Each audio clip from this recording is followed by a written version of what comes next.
இனி சில முக்கிய செய்திகளை ஒரு நிமிட தொகுப்புகளாக பார்க்க இருக்கிறோம். முதலாவதாக, அரசு மருத்துவர் தாக்கப்பட்டதை தொடர்ந்து அரசு மருத்துவர்கள் அறிவித்திருந்த வேலைநிறுத்த போராட்டம் வாபஸ் பெறப்பட்டது.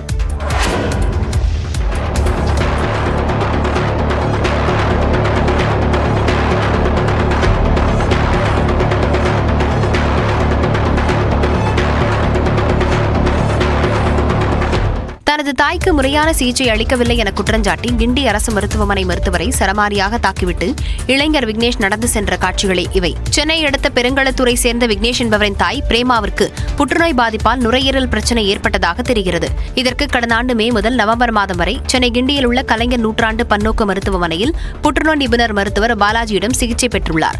ஆனால் சிகிச்சையில் முன்னேற்றம் ஏற்படாத நிலையில் ஸ்ரீபெரும்புதூர் அருகே உள்ள சவிதா தனியார் மருத்துவமனையில் 3 மாதங்கள் சிகிச்சை பெறப்பட்டதாக கூறப்படுகிறது. இதையடுத்து அரசு மருத்துவமனையில் வழங்கப்பட்ட சிகிச்சையால் பக்கவிளைவு ஏற்பட்டதாக தனியார் மருத்துவர்கள் விக்னேஷிடம் தெரிவித்துள்ளனர். இதனால் ஆத்திரமடைந்த விக்னேஷ் புற்றுநோய் சிகிச்சை பிரிவில் இருந்த மருத்துவர் பாலாஜியிடம் புதன்கிழமை காலை சுமார் அரை மணி நேரம் பேசியதாக கூறப்படுகிறது. ஒரு கட்டத்தில் தான் வீட்டிலிருந்து கொண்டு சென்று காய்கறி நறுக்கும் சிறிய கத்தியால் மருத்துவர் பாலாஜியின் இடது கழுத்தில் 2 முறை உட்பட 7 இடங்களில் குத்தியுள்ளார். இதில் படுகாயமடைந்து இரத்த வெள்ளத்தில் கிடந்த மருத்துவர் பாலாஜி உடனடியாக தீவிர சிகிச்சை பிரிவில் அனுமதிக்கப்பட்டார்.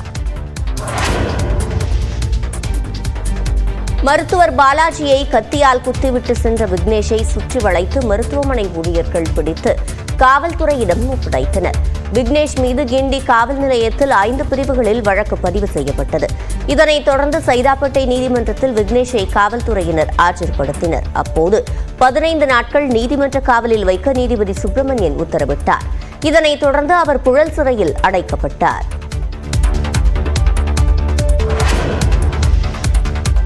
மருத்துவர்கள் அறிவித்திருந்த வேலைநிறுத்த போராட்டம் வாபஸ் பெறப்பட்டதாக மருத்துவத்துறை அமைச்சர் மா சுப்பிரமணியன் தெரிவித்தார். மருத்துவர் பாலாஜி கத்தியால் குத்தப்பட்டதை கண்டித்து மருத்துவர்கள் சங்கம் வேலைநிறுத்தத்தை அறிவித்தது. அவசர சிகிச்சை அல்லாத சிகிச்சைகள் நிறுத்தப்படுவதாகவும் தமிழ்நாடு அரசு மருத்துவர்கள் சங்கம் அறிவிப்பு வெளியிட்டது. இதனைத் தொடர்ந்து மாலையில் மருத்துவர் சங்கங்களுடன் பேச்சுவார்த்தை நடத்திய பின் செய்தியாளர்களிடம் பேசிய அமைச்சர் மா சுப்பிரமணியன் வேலைநிறுத்தம் வாபஸ் பெறப்பட்டதாக அறிவித்தார். இல்ல, இப்ப அது எல்லாருமே பேசிட்டாங்க. அதுக்காக தான் இன்னைக்கு எல்லாரையும் கூப்பிட்டு பேசினது. போராட்டங்கள் எங்க இல்ல. ஆமா. முன்னதாக மருத்துவர் கத்தியால் குத்தப்பட்ட கிண்டி மருத்துவமனை வளாகத்தில் மருத்துவர்கள் போராட்டம் நடத்தினர். உரிய பாதுகாப்பு வழங்க கோரி முழக்கங்களும் எழுப்பினர். இதனைத் தொடர்ந்து மாலையில் மருத்துவர் பாலாஜியை மருத்துவமனையில் அமைச்சர் மா சுப்பிரமணியன் சந்தித்து அவரது உடல்நலம் குறித்து கேட்டறிந்தார். இந்த நிலையில் மருத்துவர் பாலாஜி தாக்கப்பட்டதை கண்டித்து இந்திய மருத்துவ சங்கத்தின் தமிழ்நாடு கிளை சார்பில் 24 மணி நேர வேலைநிறுத்தம் நடைபெறும் என அதன் மாநில தலைவர் அபுல் ஹசன் அறிவித்துள்ளார். மருத்துவர் பாலாஜி மீதான தாக்குதலை கண்டித்து மருத்துவர்கள் சங்கம் சார்பில் தமிழ்நாடு முழுவதும் இன்று கவன ஈர்ப்பு ஆர்ப்பாட்டம் நடைபெறவுள்ளது. கிண்டி கலைஞர் நூற்றாண்டு உயர் சிறப்பு மருத்துவமனையில் புற்றுநோய் சிகிச்சை பிரிவில் பணியாற்றி வரும் மருத்துவர் பாலாஜி மீதான தாக்குதலை கண்டித்து இன்று மருத்துவர்கள் சார்பில் பணி புறக்கணிப்பு போராட்டம் நடத்தப்படும் என்று அறிவிக்கப்பட்டிருந்தது. அதைத் தொடர்ந்து அமைச்சர் மா சுப்பிரமணியன் தலைமையில் நடைபெற்ற பேச்சுவார்த்தையில் சுமூக உடன்பாடு எட்டப்பட்டது. இதன் காரணமாக வேலைநிறுத்த போராட்டம் வாபஸ் பெறப்பட்டது. அதே நேரம் அரசின் கவனத்தை ஈர்க்கும் விதமாக மருத்துவமனைகள் முன்பு காலை 8 மணி முதல் 10 மணி வரை தர்ணா போராட்டம் நடைபெறும் என அரசு மருத்துவ சங்கங்களின் கூட்டமைப்பு அறிவித்துள்ளது. தமிழகத்தில் உள்ள ஒட்டுமொத்த மருத்துவர்களும் நாளை காலை 8 மணி முதல் 10 மணிக்குள் நாங்கள் எங்களுடைய தர்ணா போராட்டத்தை நாங்கள் நடத்த இருக்கின்றோம். அரசினுடைய கவனத்தை ஈர்க்கும் விதமாக கவன ஈர்ப்பு ஆர்ப்பாட்டத்தை நாளை முழுவதும் தமிழகம் முழுவதும் நடத்த இருப்பதாக முடிவெடுத்திருக்கின்றோம். அது மட்டுமில்லாமல் அலுவல் கூட்டங்களை புறக்கணிப்பது என்றும் முடிவெடுத்திருக்கின்றோம். தங்களது கோரிக்கைகளுக்கு 3 நாட்களுக்குள் தீர்வு காணாவிட்டால் வரும் ஞாயிற்றுக்கிழமை சக நிர்வாகிகளுடன் ஆலோசித்து அடுத்த கட்ட நடவடிக்கை எடுக்கப்படும் என்றும் கூட்டமைப்பின் ஒருங்கிணைப்பாளர் பாலகிருஷ்ணன் தெரிவித்தார். மருத்துவரை தாக்கியதற்கான காரணம் குறித்து காவல்துறையிடம் இளைஞர் விக்னேஷ் வாக்குமூலம் அளித்துள்ளார். மருத்துவரை கொலை செய்ய வேண்டும் என்ற எண்ணத்தில்தான் மருத்துவமனைக்கு வந்ததாக கைது செய்யப்பட்ட விக்னேஷ் வாக்குமூலம் அளித்துள்ளார். மருத்துவரை கத்தியால் குத்திய விக்னேஷ் கைது செய்யப்பட்ட நிலையில் காவல்துறை விசாரணையில் அவர் அளித்த வாக்குமூலம் குறித்த தகவல்கள் வெளியாகியுள்ளன. செவ்வாய்க்கிழமை இரவு முழுவதும் தனது தாய் வலியால் துடித்ததை தன்னால் தாங்கிக் கொள்ள முடியவில்லை எனவும் இரவு முழுவதும் மதுபோதையில் இருந்ததாகவும் விக்னேஷ் தெரிவித்ததாக கூறப்படுகிறது. மீண்டும் புதன்கிழமை காலையிலும் தனது தாய் வலியால் துடித்ததால் ஆத்திரத்தில் வீட்டில் காய்கறி வெட்டும் கத்தியை எடுத்து வந்ததாகவும் மருத்துவரை கத்தியால் குத்த வேண்டுமென திட்டமிட்டே வீட்டிலிருந்து புறப்பட்டதாகவும் விக்னேஷ் வாக்குமூலம் அளித்ததாக தகவல் வெளியாகியுள்ளது. மருத்துவர் பாலாஜியின் அறையில் யாரும் இல்லாத போது உள்ளே சென்றதாகவும் அளவுக்கு அதிகமாக கீமோதெரப்பி அளித்ததால் தான் தனது தாயாருக்கு உடல்நிலை பாதிக்கப்பட்டு இருப்பதாக மருத்துவரிடம் சண்டையிட்டதாகவும் விக்னேஷ் தெரிவித்ததாக கூறப்படுகிறது. இருவருக்கும் வாக்குவாதம் ஏற்பட்டபோது மருத்துவரை சுவரில் சாய்த்து கத்தியால் கழுத்தில் குத்திவிட்டு தப்ப முயன்றபோது பிடிபட்டதாகவும் விக்னேஷ் வாக்குமூலம் அளித்ததாக தகவல் வெளியாகியுள்ளது. புற்றுநோயால் பாதிக்கப்பட்டுள்ள தன் மீதான பாசத்தினாலேயே மருத்துவரை மகன் விக்னேஷ் தாக்கியிருக்கக்கூடும் என விக்னேஷின் தாய் பிரேமா தெரிவித்தார். இது தொடர்பாக நியூஸ் 18க்கு பிரத்யேக பேட்டியளித்த அவர் தனது மகனுக்கு இதய பாதிப்பு மற்றும் வலிப்பு நோய் இருப்பதாகவும் உருக்கமாக தெரிவித்தார். ஒரு தாய் மேல இருக்கிற பாசம், அதுவும் இந்த 10 நாளா நான் பட்ட கஷ்டம் கண்ணுக்கு நேரம் அவன் இருந்து பார்த்தான். ராவும் பகலுமா அவன் தான் பார்த்தான். பணம் இல்லாத காரணத்தினால்தான் அரசு மருத்துவமனை வந்ததாகவும் ஆனால் அளவுக்கு மீறி கீமோதெரபி சிகிச்சை வழங்கியதாகவும் பிரேமா தெரிவித்தார். அந்த ஒரு டாக்டர் தான் எனக்கு குறை. ஆஸ்பத்திரியில எந்த குறையுமே நான் சொல்ல மாட்டேன். சிஸ்டருங்களாம் அவ்வளவு தங்கா மாதிரி பாத்துப்பா. அங்க இருந்து வந்து பிரேமா சாப்பிட்டியா அவ்வளவு அன்பா கேட்பாங்க. யாருமே ஞாபகம் வச்சுன்னு இருக்க மாட்டாங்க. எல்லா சிஸ்டருமே கேட்பாங்க, பிரேமா என்ன சாப்பிட்டேன், நான் சாப்பிடுறத குடுகுடுன்னு ஓடி வந்து பார்ப்பாங்க. ஜீர்ணிப்பு தன்மை அவர்தான் சாப்பிடுறியா, என்ன பண்ற ஏது பண்றேன்னு கேட்பாங்க. நான் ஆஸ்பத்திரியும் குறை சொல்லல, சிஸ்டருங்களையும் குறை சொல்லல. ஒரே டாக்டர் இவரு பண்ண தப்ப எனக்கு இது இருக்குது சொல்லிருந்து போடாம இருந்தானா இன்னைக்கு இந்த நிலைமை எனக்கு கிடையாது. தனது மருத்துவ ஆவணங்களை காவல்துறையினர் வந்து பெற்றுச் சென்றதாகவும் பிரேமா தெரிவித்தார். தனியார் மருத்துவமனை வழங்கிய அறிவுரைகளை கேட்டு ஆத்திரமடைந்த விக்னேஷ் அரசு மருத்துவர் பாலாஜியை கோபத்தில் தாக்கியதாக கிண்டி மருத்துவமனை இயக்குநர் பார்த்தசாரதி தெரிவித்தார். கேஷுவலா போனவர் உட்காந்து பேசுற ஸ்டாஃப் நர்ஸோட இருந்துட்டு இருக்கும்போது இந்த மாதிரி எங்க அம்மாவுக்கு இப்படி இருந்ததுங்க, இதை வெளியில காட்டும்போது இந்த ட்ரீட்மெண்ட் பெட்டரா இருக்கும்னு சொன்னாங்களே, அது ஏன் சார் இங்க பண்ண முடியல பண்ணல அப்படின்ற மாதிரி ஏதோ புரிதலோட வந்ததுனால அந்த தவறான புரிதல் அவரே புரிஞ்சுக்கிட்டாரா இல்ல யாராவது அவரை தவறான இதை கொடுத்தாங்களாங்கிறது தெரியல. அந்த மாதிரி டிஸ்கஷன் நடக்கும்போது அவுட் ஆஃப் ஃப்ரஸ்ட்ரேஷன் எமோஷனல் பேக்ரவுண்டில் பேஷண்ட் மதருங்கிறதுனால பேஷண்ட்டோட அட்டெண்டருக்கு இந்த எமோஷனல் இம்பேக்ட் இருக்க தான் இருக்கும். அந்த இம்பேக்டில் அவர் குத்திட்டார். மருத்துவர் பாலாஜியின் உடல்நிலை தற்போது சீராக உள்ளதாகவும் பார்த்தசாரதி தெரிவித்தார். ஆல்ரெடி ஹார்ட் பேஷண்ட், ஹார்ட்டுக்காக ஆபரேஷன் பண்ணவர், அதில் மாத்திரை மருந்து அசிட்ரோன் மாத்திரை போடுறதுனால சாதாரணமாக ப்ளீடிங்கே கொஞ்சம் அதிகமாக இருக்கும் எக்ஸசிவா. இதனால எக்ஸஸ் ப்ளீட் ஆனதுனால நம்ம உடனே இமீடியட்டா தியேட்டருக்கு ஷிஃப்ட் பண்ணி cardiothoracic, vascular surgery, neuro surgery எல்லா டிபார்ட்மெண்ட் சர்ஜனும் சேர்ந்து அவரை ரிசஸ்டேட் பண்ணி நல்ல முறையில் ஆபரேட் பண்ணிட்டோம். மருத்துவர் பாலாஜி இருதய நோயாளி என்பதால் தீவிர கண்காணிப்பில் வைக்கப்பட்டிருப்பதாகவும் கூறியிருக்கிறார். கத்திக்குத்துக்கு ஆளான கிண்டி மருத்துவமனை மருத்துவர் பாலாஜி நலமாக இருப்பதாக அவரது தாய் மற்றும் மனைவி தெரிவித்துள்ளனர். நல்லா இருக்காருங்களா? நல்லா இருக்குமா? அம்மா நல்லா இருக்காருங்களா? அது மட்டும் சொல்லுங்க. நல்லா பேசுனாங்க, நாங்க அங்க வீட்டுக்கு எடுத்துங்க. பாட்டிமா நல்லா இருக்காங்களா? ஓகே, உங்ககிட்ட பேசுறாரா? எல்லார்கிட்டயும் பேசுறாங்க. ஓகே. தன்னை நேரில் சந்தித்த குடும்பத்தினருடன் மருத்துவர் பாலாஜி பேசினார்.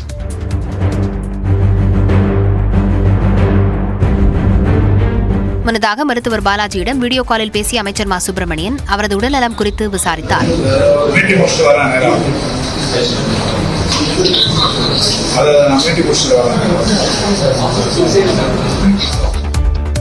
அரசு மருத்துவர் மீதான தாக்குதலுக்கு அரசியல் தலைவர்கள் கண்டனம் தெரிவித்துள்ள நிலையில் விரிவான விசாரணை நடத்த முதலமைச்சர் மு க ஸ்டாலின் உத்தரவிட்டுள்ளார். மருத்துவர் பாலாஜி மீதான தாக்குதல் அதிர்ச்சி அளிப்பதாக ஆளுநர் RN ரவி தெரிவித்துள்ளார். மருத்துவர்களுக்கு எதிரான எந்த ஒரு வன்முறையும் முற்றிலும் ஏற்றுக்கொள்ள முடியாதது என்றும் மருத்துவர்கள் மற்றும் சுகாதாரத்துறையினரின் பாதுகாப்பை உறுதிப்படுத்த அவசர மற்றும் உடனடி நடவடிக்கைகள் அவசியம் எனவும் ஆளுநர் கூறியுள்ளார். கிண்டி உயர் சிறப்பு மருத்துவமனை மருத்துவரை நோயாளியின் குடும்ப உறுப்பினர் ஒருவர் கத்தியால் குத்திய சம்பவம் அதிர்ச்சி அளிப்பதாக முதலமைச்சர் மு க ஸ்டாலின் தெரிவித்துள்ளார். மருத்துவர் பாலாஜிக்கு தேவையான அனைத்து சிகிச்சைகளையும் அளித்திடவும் இச்சம்பவம் குறித்து விரிவான விசாரணை நடத்திடவும் உத்தரவிட்டுள்ளதாக தனது எக்ஸ் தட பதிவில் அவர் குறிப்பிட்டுள்ளார். இதுபோன்ற சம்பவங்கள் எதிர்காலத்தில் நிகழாமல் தடுக்க அனைத்து நடவடிக்கைகளையும் அரசு மேற்கொள்ளும் என்று முதலமைச்சர் மு க ஸ்டாலின் உறுதியளித்துள்ளார். சென்னை கிண்டி அரசு மருத்துவமனையில் மருத்துவரை பட்டப்பகலில் கத்தியால் குத்திய சம்பவம் அதிர்ச்சி அளிப்பதாக எதிர்க்கட்சித் தலைவர் எடப்பாடி பழனிசாமி தெரிவித்துள்ளார். கத்தியால் குத்தப்பட்டுள்ள மருத்துவர் பாலாஜிக்கு உரிய சிகிச்சை வழங்கவும் அவரை தாக்கியவர்கள் மீது கடுமையான சட்ட நடவடிக்கை எடுக்கவும் அவர் வலியுறுத்தியுள்ளார். ஏற்கனவே கடந்த நவம்பர் 5ஆம் தேதி திருச்சி ESI மருத்துவமனையில் அரசு மருத்துவர் முத்து கார்த்திகேயன் தாக்கப்பட்டதை சுட்டிக்காட்டிய எடப்பாடி பழனிசாமி எந்த இடத்திலும் துடியும் அச்சமின்றி கொடுங்குற்றங்களை செய்யலாம் என்ற அளவிற்கு சட்டம் ஒழுங்கு சீர்குலைந்துள்ளதாக குற்றம் சாட்டியுள்ளார். இந்த நிலையில் கத்திக்குத்திற்கு ஆளான மருத்துவர் பாலாஜியிடம் முதலமைச்சர் மு க ஸ்டாலின் தொலைபேசி மூலம் உடல்நலம் பற்றி கேட்டறிந்தார். தமிழ்நாட்டில் மருத்துவர்களுக்கு பாதுகாப்பில்லாத சூழல் நிலவுவதாக அதிமுக முன்னாள் அமைச்சர் ஜெயக்குமார் விமர்சித்துள்ளார். கத்திக்குத்தால் பாதிக்கப்பட்ட மருத்துவர் பாலாஜியை அதிமுக முன்னாள் அமைச்சர்கள் ஜெயக்குமார் மற்றும் விஜயபாஸ்கர் நேரில் சந்தித்து ஆறுதல் தெரிவித்தனர்.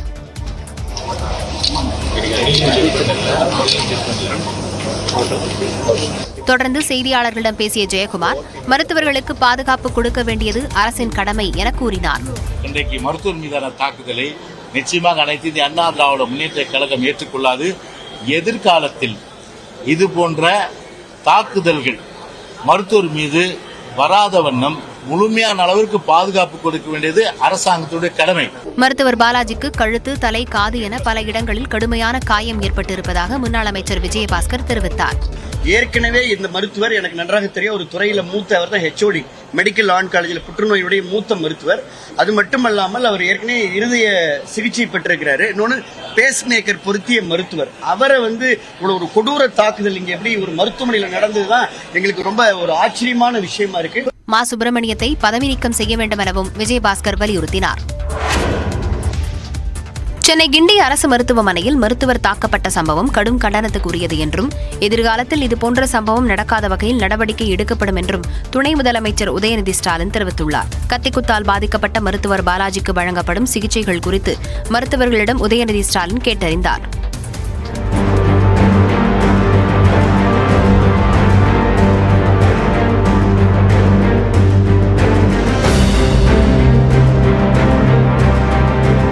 தொடர்ந்து செய்தியாளர்களிடம் பேசிய அவர், தனியார் மருத்துவமனை மருத்துவர் சொன்னதை கேட்டு ஆத்திரத்தில் இளைஞர் விக்னேஷ் அரசு மருத்துவர் மீது தாக்குதல் நடத்தியிருப்பதாக உதயநிதி தெரிவித்தார். விக்னேஷ் அவர்கள் தொடர்ந்து 6 மாசமா அவங்க தாயாரை கூட்டிட்டு இங்க வந்திருக்காரு. இதே மருத்துவமனையில அவங்க தாயார் மருத்துவம் பார்க்கப்பட்டிருக்கு. அதனால அந்த மருத்துவரோட ஆரம்ப பேசிட்டு வேற ஒரு தனியார் மருத்துவமனையில போய் அந்த மருத்துவர் சொன்னதை கேட்டுட்டு இந்த மாதிரி ஒரு முடிவு எடுத்திருக்கிறாரு. இது ஒரு கோபத்தின் காரணமாக ஆத்திரமாக எடுத்திருக்காரு. ஆனா கண்டிப்பா சட்டப்படி நடவடிக்கை எடுக்கப்படும். விக்னேஷின் தாயாருக்கு 6 மாத காலம் சிறப்பான சிகிச்சை வழங்கப்பட்டதாகவும் உதயநிதி தெரிவித்தார். கிண்டி மருத்துவமனையில் மருத்துவர் பாலாஜியை தாக்கியவர்கள் மீது காவல்துறை கடுமையான நடவடிக்கை எடுக்க வேண்டும் என்று பாமக தலைவர் அன்புமணி வலியுறுத்தியுள்ளார். அரசு மருத்துவர் மீது தாக்குதல் நடத்தும் அளவுக்கு சட்டம் ஒழுங்கு இன்றைக்கு சீர்குலைந்து கேள்விக்குறியாகியுள்ளதாக தேமுதிக பொதுச் செயலாளர் பிரேமலதா விஜயகாந்த் விமர்சித்துள்ளார். மருத்துவர்களுக்கும் மருத்துவமனையில் பணிபுரிபவர்களுக்கும் போதிய பாதுகாப்பு அளிக்க உடனடியாக நடவடிக்கை எடுக்க வேண்டும் என்று தமிழ்நாடு காங்கிரஸ் கமிட்டி தலைவர் செல்வ பெருந்தகை வலியுறுத்தியுள்ளார். தமிழ்நாடு பாஜக தலைவர் அண்ணாமலை எக்ஸ் பக்கத்தில் விடுத்துள்ள தகவலில், சட்டம் ஒழுங்கை கட்டுப்பாட்டில் வைத்திருக்கும் முதலமைச்சர் மு.க. ஸ்டாலின் ஒவ்வொரு முறையும் இதுபோன்ற விரும்பத்தகாத நிகழ்வுகளின் போது நடவடிக்கை எடுக்காமல் இருப்பதாக குற்றம் சாட்டியுள்ளார். அரசு மருத்துவமனைக்கு கருணாநிதி பெயரை சூட்டுவதில் காட்டிய அக்கறையில் அணுவளவாவது அரசு மருத்துவர்களை பாதுகாப்பதில் திமுக அரசு காட்டாதது ஏன் என நாம் தமிழர் ஒருங்கிணைப்பாளர் சீமான் விமர்சித்துள்ளார். யாருக்கும் பாதுகாப்பு இல்லாத ஆட்சியாக திமுக ஆட்சி இருப்பதாக தவேக தலைவர் விஜய் விமர்சித்துள்ளார். சென்னை கிண்டி கலைஞர் நூற்றாண்டு மருத்துவமனையில் புற்றுநோய் பிரிவு மருத்துவர் பாலாஜி கத்தியால் குத்தப்பட்ட சம்பவம் அதிர்ச்சியை ஏற்படுத்தியுள்ளது. இது தொடர்பாக தனது எக்ஸ் பக்கத்தில் பதிவிட்டுள்ள தவேக தலைவர் விஜய், தமிழ்நாட்டில் பட்டப்பகலில் அரங்கேறும் குற்றச் செயல்கள் சட்டம் ஒழுங்கின் சீர்கேட்டையே காட்டுவதாக விமர்சித்துள்ளார். அரசு ஊழியர்கள், வியாபாரிகள், பொதுமக்கள் என யாருக்கும் பாதுகாப்பு இல்லாத ஆட்சியாக இந்த ஆட்சி உள்ளது என்பது தினம் தினம் நிகழும் குற்றச் செயல்களால் நிரூபணமாகிறது எனவும் விஜய் குறிப்பிட்டுள்ளார். அரசு மருத்துவரின் உயிருக்கே பாதுகாப்பில்லாத நிலை ஏற்பட்டிருப்பதற்கு தமிழக அரசின் மெத்தனப்போக்கே காரணம் எனவும், கத்திக்குத்தில் படுகாயமடைந்த மருத்துவர் பாலாஜி விரைவில் பூரண குணமடைய பிரார்த்திப்பதாகவும் விஜய் கூறியுள்ளார். மருத்துவர்களின் பாதுகாப்பை உறுதி செய்யும் சட்டப்பூர்வமான அனைத்து நடவடிக்கைகளையும் தமிழக அரசு முன்னெடுக்க வேண்டுமெனவும் விஜய் வலியுறுத்தியுள்ளார். சிகிச்சை அளிப்பதில் எந்த மருத்துவரும் பாகுபாடு பார்ப்பதில்லை என்று அமைச்சர் மா சுப்பிரமணியன் விளக்கமளித்துள்ளார். நோயாளியை காணச் செல்வதாக கூறி மருத்துவமனைக்குள் செல்ல அனுமதி பெற்று மருத்துவர் பாலாஜியை விக்னேஷ் என்பவர் தாக்கியிருப்பதாக அமைச்சர் மா சுப்பிரமணியன் விளக்கம் அளித்தார். இவர் ஒருத்தர் தனியா வந்தவர் டாக்டர் பார்க்க வரேன்னு சொல்லியிருக்காரு.